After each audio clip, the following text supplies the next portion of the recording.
జగన్మోహన్ రెడ్డి ఆదేశాల ప్రకారం నకిలీ మద్యంపై ఈరోజు నారావారి నకిలీ మద్యంపై ప్రజలతో చెలగాటమాడుతున్న కూటమి ప్రభుత్వంపై ఈరోజు ఎక్సైజ్ పోలీస్ స్టేషన్ దగ్గర ఈరోజు ధర్నా కార్యక్రమం చేయడం జరిగినది. ముఖ్యంగా ఎన్ బ్రాండ్ ఈరోజు నియంతల ఎన్ బ్రాండ్ అనే నకిలీ మద్యాన్ని ఊరూరా కాదు పల్లె పల్లె ఇంటింటికి నకిలీ మద్యాన్ని సప్లై చేసుకుంటా కూటమి ప్రభుత్వం ఈరోజు ప్రతి ఒక్క పల్లెల్లో నకిలీ మద్యం సొంతం టీడీపీ నాయకుల ఇళ్లలోనే నకిలీ మద్యం తయారవుతుంది.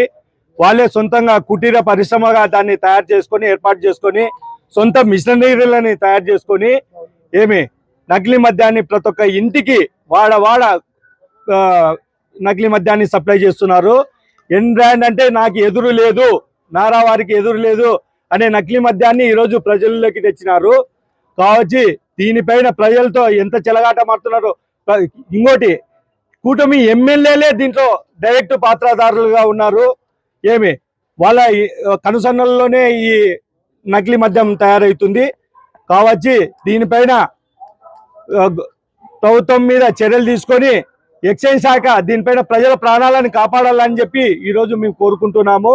కావచ్చు దీని మీద వైఎస్ఆర్ కాంగ్రెస్ పార్టీ ఎంత దూరమైన పోరాటం చేస్తుందని చెప్పి ఈరోజు మనవి చేసుకుంటున్నాము. నా పేరు పోస్ట్ ప్రసాద్, నంద్యాల జిల్లా వాలంటీర్ విభాగం అధ్యక్షుడు, వైఎస్ఆర్సీపీ.